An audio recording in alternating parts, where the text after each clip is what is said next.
আপোনালোকে এই নিউজটো দেখিছেনে ৰাজস্থানৰ কোটাত এজন বেংকৰ কৰ্মচাৰীয়ে মানুহে এফডি কৰি থোৱা পইচাবোৰ মনে মনে উলিয়াই লৈ গুচি গ'ল প্ৰায় 5 কোটি টকা আৰু 2 বছৰৰ পিছত এই কেছটো ধৰা পৰিছে আৰু তেওঁক এৰেষ্ট কৰা হৈছে এই ঘটনাটোৰ পৰা এটোৱে গম পোৱা গ'ল যে এতিয়া স্ক্যাম এনেকুৱা ধৰণৰ হ'ব লৈছে যে আমি বেংকত পইচা কেইটামান থৈও নিশ্চিন্ত মনে থাকিব নোৱাৰো আহক এই ভিডিঅ'টো ভালকে বুজি লওঁ যে এই বেংকৰ কৰ্মচাৰীজনে কি কৰিলে এনেকুৱা যে 2 বছৰ পিছতহে মানুহে গম পাইছে যে তেওঁলোকৰ পইচাখিনি চুৰি হৈছে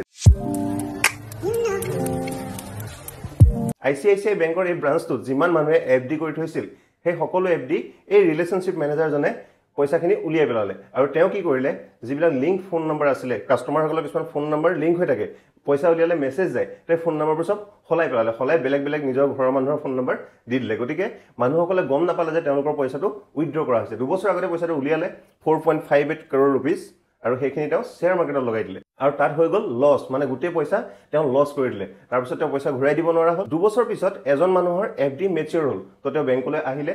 মেচিউৰিটি খবৰ লবলৈ তেতিয়া এই কথাটো পোহৰলৈ আহিলে লাহে লাহে যে কোনো মানুহৰ এফডি তাত নাই আৰু বহুত সেভিংস একাউণ্টৰ পইচাও তেওঁ চুৰি কৰি লৈ গৈছে চাবলৈ গ'লে আমাৰ সকলোৰে কাৰণে এইটো এটা আচৰিত ভয় লগা আৰু দুখ লগা ঘটনা কাৰণ আমি বেংকত পইচা থওঁ এটা ভৰসাত আমি বেংকত পইচা থৈ দিছো মানে আমি নিশ্চিন্ত মনে থাকো যে আমাৰ পইচাখিনি সেফ থাকিব কিন্তু বেংকৰ কৰ্মচাৰীয়ে যদি এনেকুৱা ঘটনা ঘটায় তেন্তে আমি কি ভাবি বেংকত পইচা থম মই সকলো বেংকৰ কৰ্মচাৰীক বেয়া বুলি ক'বলৈ যোৱা নাই কিন্তু সকলো ক্ষেত্ৰতে সকলো ফিল্ডতে বেয়া মানুহ থাকে গতিকে আপুনি যেটো ব্ৰাঞ্চত পইচা থৈছে সেই ব্ৰাঞ্চটো বেয়া মানুহ থাকিব পাৰে গতিকে এনেকুৱা ঘটনাৰ পৰা বাচি থাকিবলৈ আমি কি কৰিব লাগিব যদি আপুনি কোনো বেংকত এফডি ৰাখিছে তেনেহলে অলপ দিনৰ মূৰে মূৰে 15-20 দিনৰ মূৰে মূৰে এটা এফডিৰ আপডেট লৈ থাকিব আজিকালি সকলো বেংকৰে এটা মোবাইল বেংক এপ থাকে সেই এপটোত আপুনি আৰামত মাজে মাজে গৈ বেংক ষ্টেটমেন্ট আৰু আপোনাৰ এফডি কিমান গ্ৰো হৈছে কি হৈছে এখিনি ধুনিয়াকৈ চাই থাকিব পাৰে লগতে আপোনাৰ বেংকৰ সৈতে জড়িত থকা যিখিনি ডিটেইলছ আপোনাৰ ইমেইল আইডি আপোনাৰ ফোন নম্বৰ হেখিনি আপডেটেড হৈ আছে নে নাই হেও মাজে মাজে চেক কৰি থাকিব পাৰে আপুনি এটা কথা মন কৰিব পাৰে যে আপুনি যদি কিবা ট্ৰানজেকচন কৰিছে এটিএমৰ পৰা পইচা উলিয়াইছে বা অনলাইন কিবা ট্ৰানজেকচন কৰিছে